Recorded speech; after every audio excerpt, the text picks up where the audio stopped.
দক্ষিণ এশিয়ার পুরুষ ফুটবলের দৈন্যদশার মধ্যে সবেধন নীলমণি হিসাবে টিম টিম করে জ্বলতে থাকা মহিলা ফুটবল কিছুটা হলেও দক্ষিণ এশিয়ার মান রক্ষা করে চলেছে।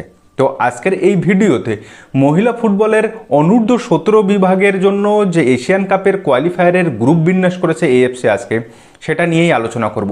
তো এই গ্রুপ বিন্যাসটা কেমন হলো, ভারত কোন গ্রুপে আছে, বাংলাদেশ কোন গ্রুপে আছে, তাদের সামনে কতটা সুযোগ আছে এশিয়ান কাপের মূল পর্বে যাওয়ার জন্য, তো সেটা নিয়ে ডিটেলসে আলোচনা করব।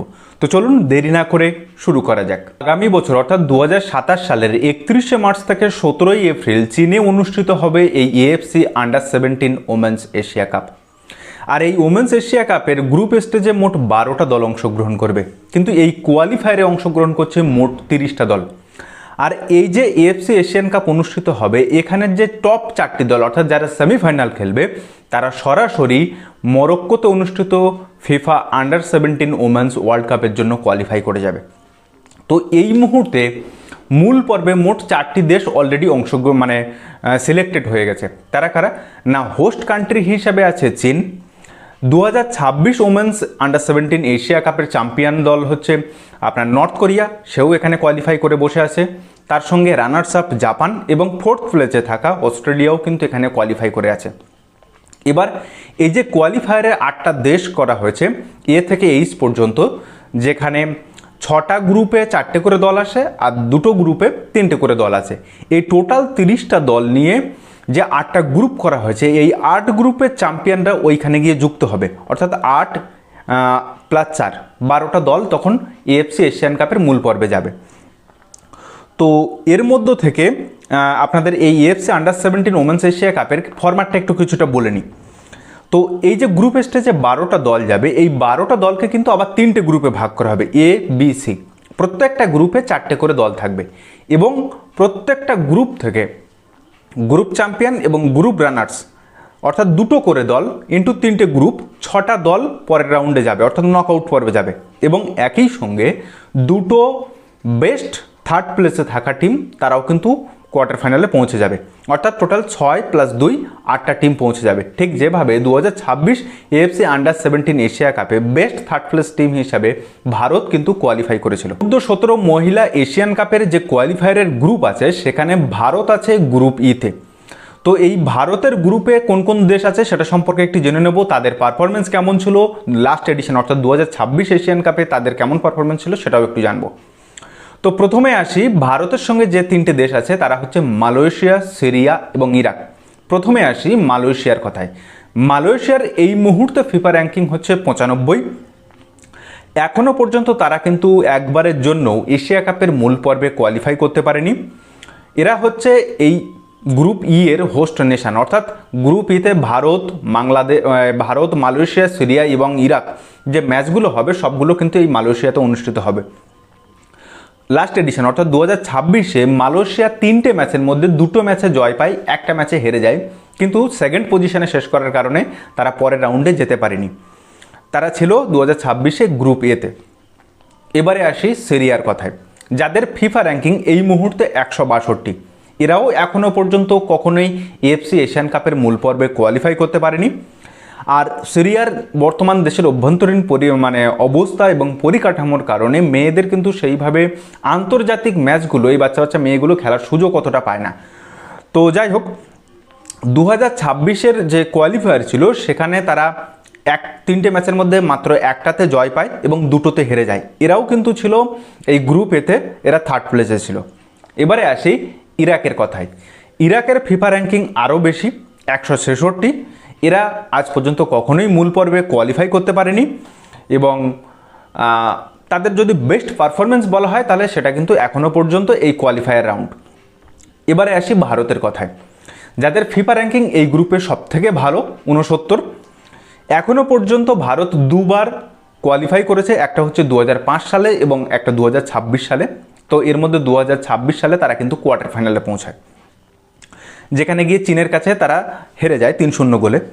তো এই যে লাস্টবারের যে 2026-এর যে এফসি এশিয়ান কাপ কোয়ালিফায়ার হলো, সেখানে কিন্তু ভারতের এই আবিষ্কা বাসনেট, পাল ফার্নান্ডেজ এরা কিন্তু দুর্দান্ত পারফর্ম করেছে। এবং 2026-এর যে কোয়ালিফায়ার সেখানে কিরগিজস্তান এবং র্যাঙ্কিংয়ে এগিয়ে থাকা উজবেকিস্তানেরকে হারিয়ে গ্রুপ চ্যাম্পিয়ন হয়ে কিন্তু মূল পর্বে পৌঁছায় ভারতের এই অনূর্ধ্ব-17 দলটি।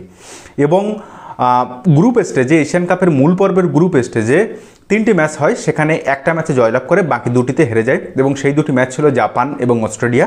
লেবাননের বিপক্ষে ভারতের জয় ছিল। তো এটা ছিল ভারতের পারফরমেন্স।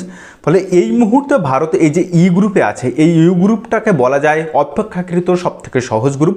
ফলে এখান থেকে ভারতের অনূর্ধ্ব-17 মহিলা দলটি যে পরের পর্বে যাবে এ বিষয়ে আমি অন্তত নিশ্চিত। এবং গ্রুপ স্টেজে ও কোয়ার্টার ফাইনালে যদি গতবারের থেকে আরও ভালো পারফরমেন্স, আরও বেটার পারফরমেন্স দিতে পারে এই অনূর্ধ্ব-17 মেয়েরা এবং সেমিফাইনালে পৌঁছতে পারে এএফসি এশিয়ান কাপের অনূর্ধ্ব-17 বিভাগে, তাহলে সরাসরি ফিফা ওমেন্স ওয়ার্ল্ড কাপ আন্ডার-17 গ্রুপে কিন্তু ভারত কোয়ালিফাই করে যাবে, যেটা ভারতের জন্য ভীষণ বড় একটা পাওনা বলা যেতে পারে।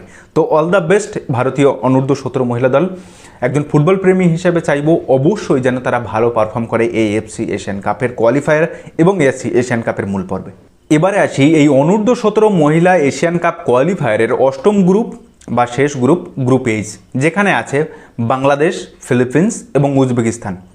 এই গ্রুপটা বাংলাদেশের জন্য তুলনামূলক কঠিন হতে যাচ্ছে। যে এখান থেকে বাংলাদেশ গ্রুপ চ্যাম্পিয়ন হতে পারবে না এটা ঠিকই, কিন্তু এখান থেকে বাংলাদেশের সামনে সুযোগ আছে বেস্ট থার্ড প্লেস টিম হিসাবে মূল পর্বে কোয়ালিফাই করার।